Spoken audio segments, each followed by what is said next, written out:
You see there, 7 rebounds in 21 minutes. 1 in 3 is outstanding. There you see those numbers.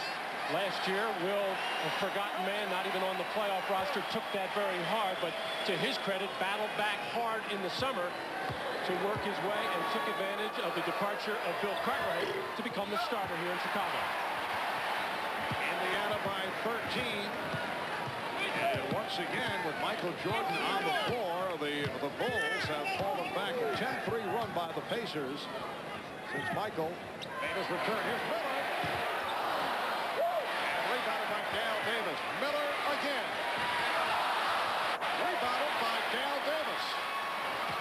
Jackson passing on the three. Dale Davis has 10 rebounds. Just under 5 minutes remaining first half. Antonio Davis rejected by Will Perdue. Kept alive. McKee off the boards. Oh, you know, that's driving the Chicago coaching staff crazy. You cannot get that many opportunities. The Bulls' rebounding problems continue. Perdue. And rebounded by, yes, Dale Davis. And they are absolutely and thoroughly dominating both backboards. Jordan got picked off. Miller fires. Yes.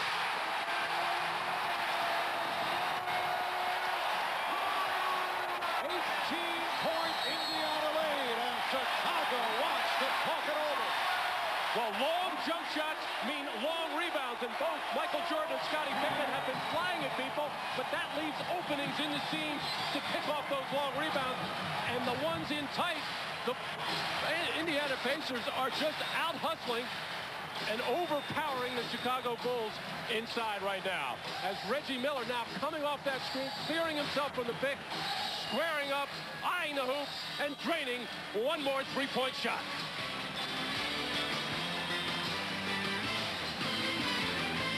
Turn after that 9-minute stint in the first quarter with Michael back on the floor. Pacers with a 15-3 advantage. Jordan still looking for his first field goal. And there it is. Michael Jordan, after missing his first 6 shots, able to connect. He has only 3 points. Well, here it is, the first time the Chicago Bulls just went flat-out isolation for Michael. Reggie Miller, knowing that Jordan has been struggling from the field, did the wise thing and got off him because he knew Michael was thinking possible drive here, gave him the jumper, and Michael finally nails one. At the other end, it's Jordan called for the foul. Just under 4 minutes remaining in this first half. McKee, feeling the contact, went to the hook. Pippen lost it. Ball slipped out of his hands. Pacers 42. The Bulls 26. Nice idea. Antonio Davis cutting, lost his man, but the pass off the mark. Here is Armstrong for 3. E.J. Armstrong with his third from downtown. It's a 13-point Indiana lead. Well, Larry Brown has been happy with the play of Mark Jackson of late. Not happy with that particular pass, however. Antonio Davis had it knocked away, but recovered. Shot clock at 4. Jackson for Davis. It's a 24-second violation or a foul call. Let's see. Dick Pavetta says foul on the play against Chicago. It's on Weddington. Well, on that cut by Antonio Davis, it was supposed to be set up as a screen roll situation. Jackson with the wild behind the back pass, and B.J. Armstrong makes them pay for it at the other end, as he seems to be feeling very comfortable with his offense. And in the long run, once Michael Jordan gets accustomed to being back on the basketball floor, what do you see as the effect of the new hand-checking rules? Larry Brown, I know, made the point that if Michael had started his career with the rules, he would have averaged 50 points per game. Even before they changed them, Marv, anytime Michael wanted to drive to the basket, he has the ability and, of course, the respect of the officials. If he creates that contact, he's going to go to the free throw line. He should benefit a great deal from it.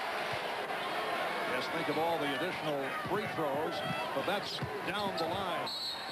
Pippen hit on a return. 2:35 left in this first half. McKee on the foul a second. Let's check in with Ahmad Rashad. All right, Mark, I was talking to Michael about that hand-checking rule. He was more concerned about his defense. If he would be, you know, aware of not getting that hand out there and maybe having enough practice to maybe use the forearm as opposed to using his hand. So that was something that he felt like he'd only get better if he got a chance to play and work it out in a game-type situation. Mark? Yeah, I could see that because most teams went through the entire preseason. You recall all the problems the teams had making the adjustment, and here is Michael returning without any preseason at all, and he will have to make the adjustment quickly. Antonio Davis. Again, Dale Davis with that active body keeping it alive, but Michael Jordan able to get to it.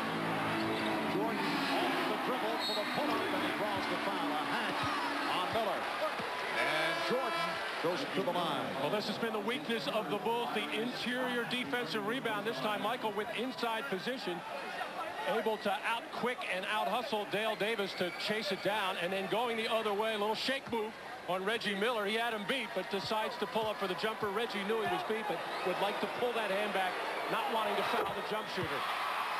Haywood Workman checking in for the first time this afternoon. Haywood Workman at one point beat out Mark Jackson after Jackson was on the disappointing side earlier in the season. Haywood did a nice job as the starting point guard last year, and has been out of the rotation as of late and not played the last 3 games. Larry was saying yesterday he was not disappointed at all with the way that Haywood Workman and Vern Fleming played the point guard position last year, but the opportunity to pick up a Mark Jackson, whom he was familiar with from coaching him in the Clippers, felt it would just be an added piece. And early in the year, unfortunately, Mark put a lot of pressure on himself.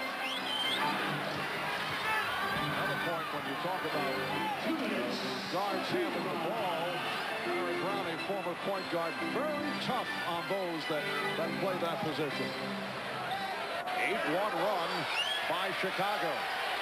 Byron Scott forcing it up with the shot clock running down. Here comes Armstrong delivering to Hunter. Rejected by Scott, and a foul is called. Well, B.J. Armstrong, not normally the man to handle the ball in the middle of the fast break. He's normally out on a wing, spotting up in a corner. Does a nice job here of sending in Pete Myers, who took it hard to the basket. Follow up on what I was talking to Pete about early in the day, is if he still plays one-on-one with Michael Jordan. It was kind of legendary stories about how Michael used to take him to school early when Pete was first drafted by the Chicago, not drafted, but signed by the Chicago Bulls, and Michael used to kill him. And I said, well, what happened the last few days? He just smiled. He said, he killed me. He said, actually, we were playing for his old locker at their practice site. Pete took that over. Michael wanted it back, beat him for it in one-on-one games, but then decided to give it back at Pete to get a new room. Indiana now leading by 10. They've led by as many as 18. Minute and a half remaining in the first half.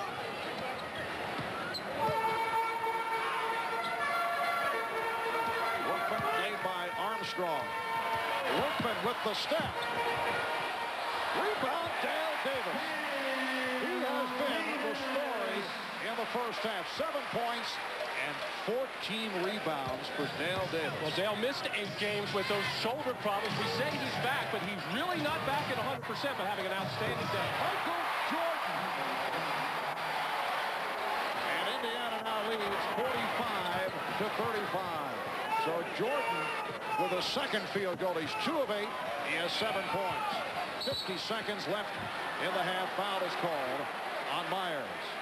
Michael's starting to warm up right now, feeling a little bit better that he's knocked a couple of shots down and a couple of free throws, taking it hard to his left and getting in the air quickly over Reggie Miller. Not that Reggie could do that much about it, but Reggie finds himself back at the free throw line. One of the more frequent visitors for a guard. Shoots about between 6 and 7 a game. Reggie now 3 of 3 in the first half. From the foul line, he has 14 points in all. Tony Kukoc is back, replacing Corey Blunt. Tony Kukoc not able to get off. He's had 2 excellent shooting games against the